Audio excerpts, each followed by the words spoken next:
د اسلام د مقدس دین د رسول الله صلی الله علیه وسلم په مبارک ژبه باندې ویل سوی پیغام او د الله جل جلاله لاره الله په قرآن عظیم شان کې موږ ته تشریح کړي، رسول الله صلی الله علیه وسلم په خپلو احادیثو کې تشریح کړي. حدیث شریف کې راځي عبدالله ابن مسعود رضی الله عنه د مبارک فرمایلی دي چې رسول الله صلی الله علیه وسلم یو لیکه کش کړه، موږ صحابه کرام ورته ناست وو، یو لیکه یې کش کړه او بیا رسول الله صلی الله علیه وسلم وویل هذا سبیل الله، دا سیده لیکه دا د الله جل جلاله لاره ده. ثم خط خطوطا عن يمينه وعن شماله، بیا رسول الله صلی الله علیه وسلم پر راسته طرف د دې سیده لیکې څخه یو څو لیکې وایستلې او پر چپه طرف باندې رسول الله صلی الله علیه وسلم لیکې وایستلې. ثم خط خطوطا عن يمينه وعن شماله، پر راسته او چپه طرف باندې لیکې وایستلې. وقال هذا سبيلي وقال هذه سبل على كل سبيل منها الشيطان يدعو إليه. اے صحابه کرامو، دا سیده لار چې دا د الله لاره ده، دا د الله دین دی، دا شریعت دی. او بیا پر دا راسته او چپه طرف باندې د دې سیده لیکي چې کومې وړې وړې لیکي رسول الله صلی الله علیه وسلم وایستلې، بیا یې وویل چې دا لارې چې دي پر دې هره لار باندې شیطان ناست دی او انسان و دغه باطلو لارو ته دعوتوي. رسول الله صلی الله علیه وسلم د سورة انعام 153 نمبر آیات بیا تلاوت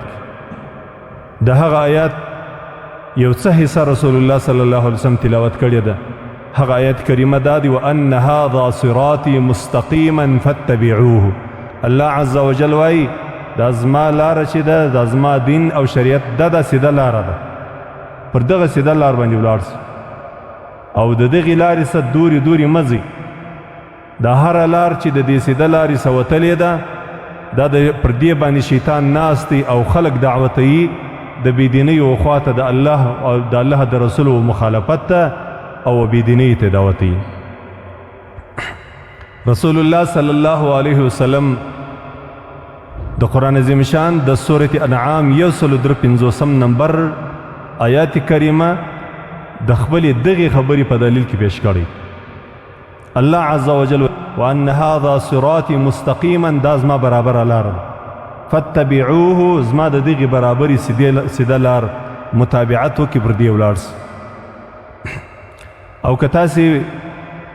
د دنیا هر باطل مذهب، هر باطله لار، هر ګمراهي او د بېدینۍ لاره چې ده، که تاسې وګورئ په هغې کې خلک تاویلات کوي. صریح د قرآن عظیم شان د آیات چې کومه تحت لفظ ترجمه ده او د قرآن عظیم شان چې کوم تفسیر دی چې سلف صالحینو هغه تفسیر کړی دی، د هغه تفسیر څه بالایدت ځلا دی د خپل طبیعت او د خپل خواهش مطابق تفسیر کوي او بیا به خبره ځین جوړوي او بیا به دی په هغه باندې خپل باطل مذهب، خپل باطل لار او خپل باطل عقیده ثابتوي. رسول الله صلی الله علیه وسلم ته الله جل جلاله ډیر څه ښوولي وه. ته رسول الله صلی الله علیه وسلم ته الله دا ښوولي وه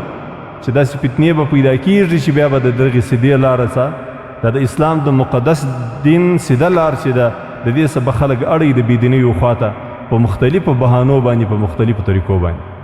ځکه رسول الله صلی الله علیه وسلم عملي دا لیکه دوی ته وکښله او بیا یې دا ورته ویل چې دا سیده لار د الله ده،